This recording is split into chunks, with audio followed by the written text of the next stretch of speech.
is from the debate last night. We'll start with Warren and Buttigieg having at it over closed-door fundraising.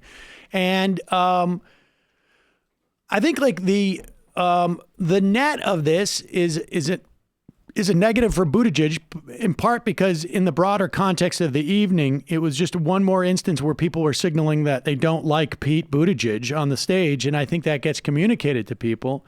There is a substantive critique that Buttigieg makes of Warren, which is that while she has said she will do no big donor fundraisers in the Democratic primary for president, she did raise such money in her senatorial campaign and moved it over about $10 million, is my understanding, over from that war chest into her presidential campaign. Now, I think the biggest problem with this in my mind is just like it's hard to, get a lot of mileage out of that when you have done that. I don't know that there's anything just going for wrong with that per se. I don't know who those donors were, in particular, but it's just it's a hard road to hoe, as it were. But Buttigieg, I think, like I say, in the end, comes off the worst in this because of not just this moment, but because it's consistent with a lot of moments over the course of the debate. And everybody gets one vote. But here's the thing. People who can put down $5,000 to have a picture taken don't have the same priorities as people who are struggling with student loan debt or are struggling to pay off medical debt. I'm running a campaign where people whose voices get heard. We can't have, Thank you, Senator Warren. We can't have people who can put down $5,000 for a check, drown out the voices of everyone else. Thank you, Senator Warren. They don't in my campaign, and they Mayor won't Buttigieg. in my White House. Mayor Buttigieg, you had your hand raised.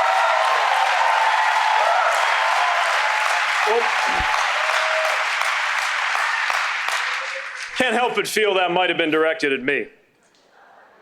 And here's the thing. Pause it. This is a problem for Pete Buttigieg because if someone just randomly says, or just in general says, and maybe it was directed at him, but for the vast majority of people out there watching this, I don't think they thought it was necessarily directed at him. But when somebody says, hey, money corrupts, and if you're taking money from millionaires and billionaires, it's corruptive of you. And particularly... Sounds like you're talking about me. And he goes, that was obviously about me. Oh, why would you think that? Yeah, exactly. Here. And here's the thing. We're in the fight of our lives right now. Donald Trump and his allies have made it abundantly clear that they will stop at nothing, not even foreign interference, to hold on to power. They have already put together more than $300 million. This is our chance. This is our only chance to defeat Donald Trump. And we shouldn't try to do it with one hand tied behind our back. The way we're going to win is to bring everybody to our side in this fight. If that means that you're a grad student digging deep to go online to PeteForAmerica.com and chip in $10, that's great. And if you can drop $1,000 without blinking, that's great too. We need everybody's help in this fight. I'm not going to turn away anyone who wants to help us defeat Donald Trump. We need Democrats who've been with us all along, yes, but we also need independents worried about the direction of the country. If you were a Republican, disgusted with what's going on in your own party, we're not going to agree on everything, but we need you in this fight, and I will welcome you to our side. Thank you, Mr. Mayor. Senator Warren, 45 seconds to respond. So the mayor just recently had a fundraiser that was held in a wine cave full of crystals and served $900 a bottle wine. Think about who comes to that. Look at it. He Look at had the look on his promised face. that every fundraiser he would Killer. do would be open door, but this one was closed door. We made the decision Look at the hands. many years ago that rich exactly. people Those in are some smoke-filled strangling rooms hands. would not pick the next president of the United States. Billionaires in wine caves should not pick the That's next awesome. president of the United States. Mr. Mayor, your Okay. response. You know, according to Forbes magazine, I am literally the only person on this stage who's not a millionaire or a billionaire. Pause it for 1 second.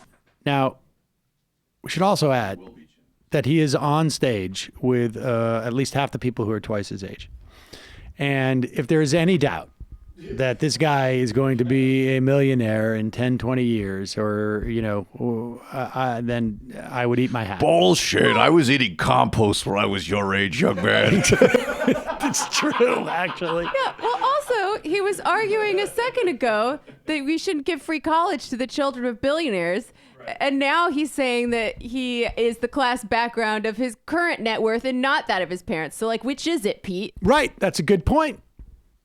So if this is important, this is the problem with issuing purity tests you cannot yourself pass.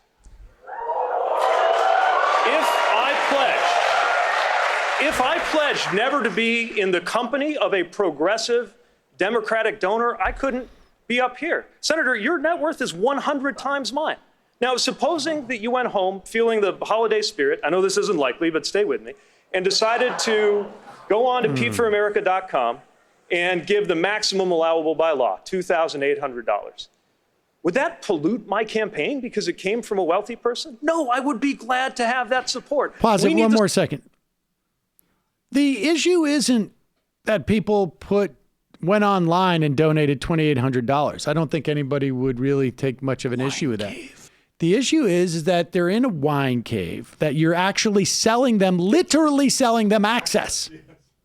That's the issue. Access to the wine cave. In fact, the real reform should be we only accept donations online, and we have no contact with donors, or we have no private contact. I mean, that's really the issue. I mean, that's why they won't open up the. That's why you won't open up some fundraisers. Can I just say really quick though, stylistically, I think unfortunately among some people that kind of argument works. That's sort of well, how could you say that? Because you're rich yourself, right. Blah blah blah.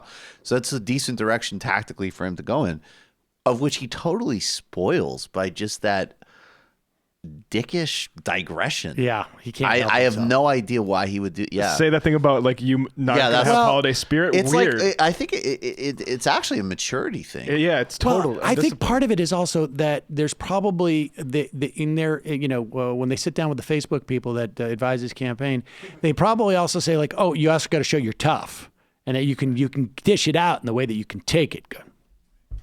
The support from everybody who is committed to helping us defeat Donald Trump.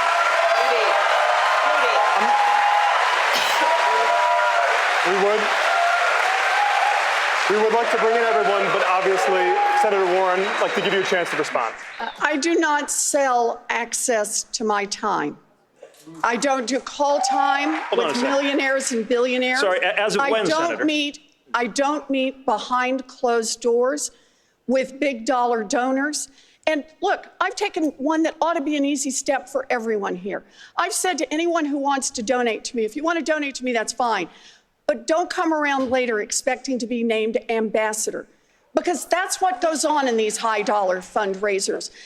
I said no, and I asked everybody on this stage to join me. This ought to be an easy step. And here's the problem. If you can't stand up and take the steps that are relatively easy, can't stand up to the wealthy and well-connected when it's relatively easy when you're a candidate, then how can the American people believe you're going to stand up to the wealthy and well-connected when you're president and it's really hard? Judy. Senator, I've got to respond. First of all, if you can't say no to a donor, then you have no business running for office in the first place. But also, Senator, your presidential campaign right now, as we speak, is funded in part by money you transferred, having raised it at those exact same big-ticket fundraisers you now denounce. Did it corrupt you, Senator? Of course not. So to denounce the same kind of fundraising guidelines that President Obama went by, that Speaker Pelosi goes by, that you yourself went by until not long ago in order to build the Democratic Party and build a campaign ready for the fight of our lives, these purity tests shrink the stakes of the most important election. Judy. We'd like to bring everyone in. Okay, now, if I was Warren and I was going to pursue this, I would have probably appreciated that Buttigieg may go there And I think I would have probably used that last, and it's very easy to sit here in this, completely non-pressured environment and say this. But this is, part of what her campaign should be preparing her for. And look, this is, again, why in certain circumstances, things are just easier for Bernie because he has had the exact same, basically, through line his entire career. He hasn't done anything different. She should have taken the opportunity, realized, gotten sort of a whiff, particularly after he said, since when, Senator, and gotten the idea like, okay, I see where he's going here. She should have said, look, when I was senator, earlier in my career, I did some of these things. And I raised a little bit of money. We've transferred it into our presidential fund, but I realize how corrupting it is. Because I was late to this in life. I became a senator because it was an academic and then an activist. Right. I wasn't planning on doing this since build I was in a the child. critique. You build in the critique. You say, I learned. That's one of the benefits of my experience. Right. But to go out on your first presidential campaign and have them own you from the beginning of your career because, you're not running for mayor of South Bend, this is where. Oh, and incidentally, why are all of your fundraising records under lock and key from your time as the mayor of a college town? Right. I mean, this is, I think sometimes, and this is what was so impressive, and I think we have this clip of Bernie about Afghanistan. Yep, we must. That was amazing. Later, we may play this, but